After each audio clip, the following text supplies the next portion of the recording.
All right, so in this second half of the first section of chapter 15, we're going to start building towards how we go about measuring the money supply. But before we can do that, we need to talk about different measures of money, or different stores of money, I guess, different stores of value, in fact.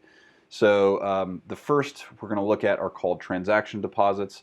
These are basically any checking accounts, any debitable account balances in commercial banks and other types of financial institutions, maybe like credit unions or mutual savings banks. Um, Basically, they are any account in these institutions which you can easily transmit basically debit card and check payments without any restrictions or without many restrictions. So yeah, again, basically checking accounts for the most part, but also traveler's checks and things like that too.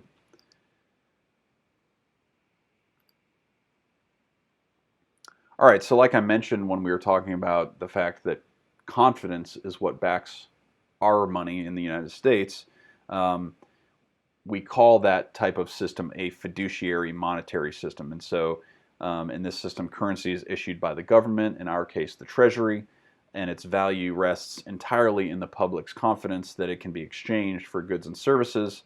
And basically, fiducia means trust or confidence. So that's why it's called a fiduciary monetary system. Currency and transaction deposits are money because of their acceptability and their predictability of value. So, thinking about a unit of exchange or um, means of exchange, right? Medium of exchange. All right, let's think about an international policy example. What does Zimbabwe now use as money and why? So between 2000 and 2008, Zimbabwe's central bank printed so many Zimbabwean dollars that its annual inflation rate ultimately reached 500 billion percent. 500 billion percent. What does that even mean? Well, that means that prices basically doubled a few times a day. A few times a day. Can you imagine that if you were out and about shopping, right? And as you're shopping, prices doubled. And then a few hours later, they doubled again. Economic systems can't operate well under such conditions, right? It's impossible for an economic system to operate with such high inflation. But that's the kind of inflation Zimbabwe had been experiencing between these years. And part of the problem there is that the value of the Zimbabwean dollar became so unpredictable that they really were no longer useful in the exchange of goods and services. And so this ultimately led their central bank to replace the Zimbabwean dollar with currencies of other countries, the United States, for example, because other countries' currencies were much more stable. And this has actually happened in a few countries across the world. There's several South American countries that actually use United States dollars rather than their own currency because they've had similar problems. Pretty interesting. All right, money is important, right? Changes in the rate at which money supply increases or decrease affect important economic variables, at least in the short run, okay, as we saw with that Zimbabwean example, such as inflation, right? But also interest rates. It can affect employment in the short run, and it can also affect the level of real GDP in the short run. As we'll see, it can't really affect these in the long run, but it can affect them in the short run. All right, so money supply, what we've been building to. What is the money supply? It's the amount of money that's available in the economy that's available for circulation. It's the amount of money that is out in the world. Okay, so I'm not sure what the current U.S. dollar supply is, but it has gone up recently because of current events. It has gone up by several trillion dollars.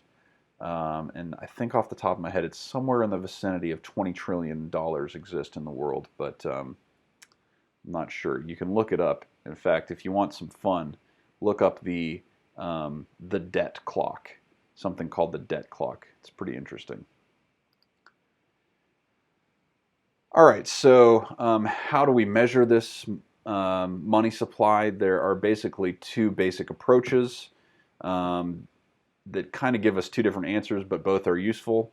One is called is calculated through the transactions approach. The other is calculated through the liquidity approach. Now, the transaction approach involves a method of measuring the money supply by looking at money as a medium of exchange, whereas the liquidity approach is a method that looks at the money supply as a temporary store of value. So slightly different approach, but both are useful. All right, so the transactions approach to measuring money involves a measurement of money called M1. Okay, so when we use the transactions approach, what we are measuring is the M1 money supply. And so the transaction approach adds up all of the currency and coins, so that's all the paper dollar bills and all the metal coins that exist, and adds to that transactions deposits, so everything that's in checking accounts and other similar debitable accounts, as well as traveler's checks. So you add up the value of all of these things, which are used in transactions, right? Focusing on the medium of exchange use of these measurements of money, and you add them up and you get the M1 money supply. The other one is called M2. It focuses on the liquidity approach, but if we look at them on a pie chart, here we have M1, and we can see its different components. Currency and coins account for $1.5 billion. I'm sorry, 1.5 trillion. 1.5 thousand billion, which is 1.5 trillion. So that makes up roughly 44% of M1. Transactions deposits, such as checking accounts, account for almost $2 trillion worth of M1. And then traveler's checks is by far the smallest fraction, barely even 2 billion, not even $2 billion with traveler's checks. But you add those all up, you get M1, which is $3.5 trillion.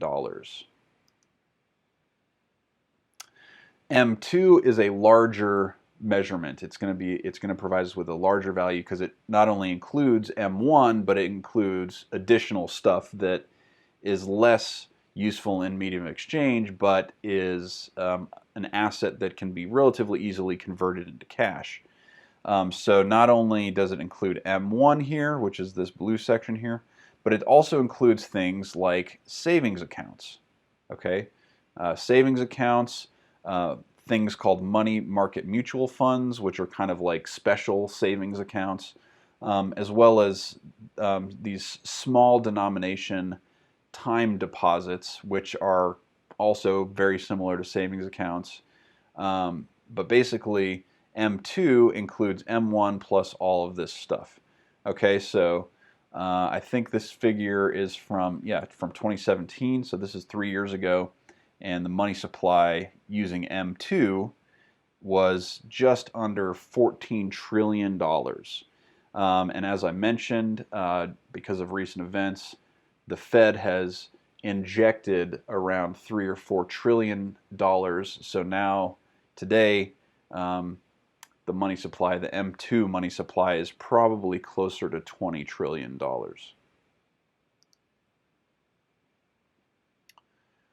All right, going back real quick to M1, the transactions approach. So of course it includes currency and coin. Again, this is just paper currency that is not deposited in financial institutions, so that's important. So it's money that's out in the world, not sitting in a bank vault.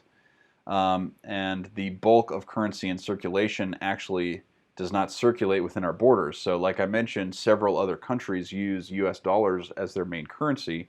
And so a lot of our currency, our paper bills and coins, actually circulate in other parts of the world. So that's pretty interesting.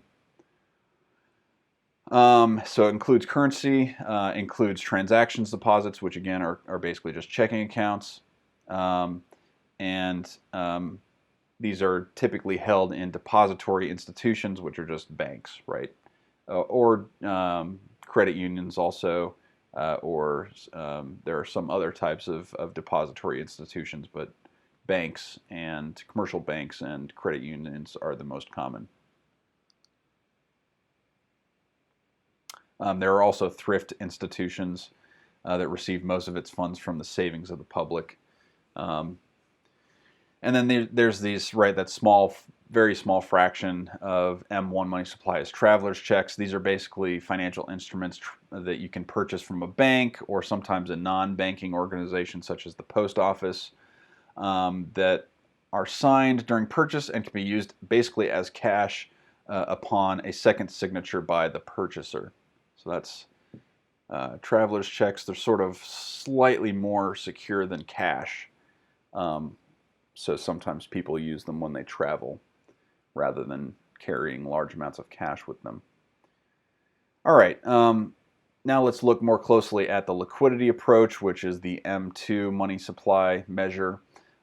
So it includes everything that's in M1 plus some other stuff. And it includes all these assets that are almost money, so they're very, very liquid.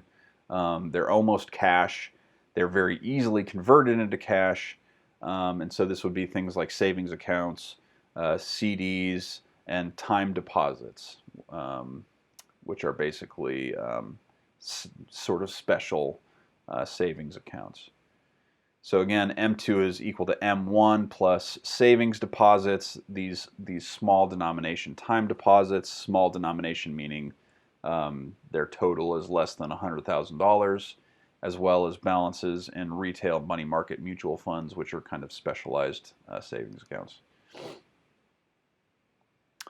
And then the last thing we're looking at in this section is something called money at zero maturity.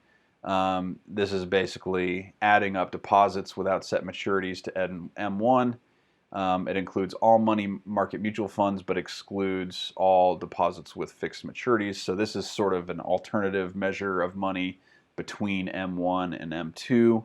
It's called money at zero maturity, but this one, as far as I know, isn't very commonly used. We usually focus on M2, in fact.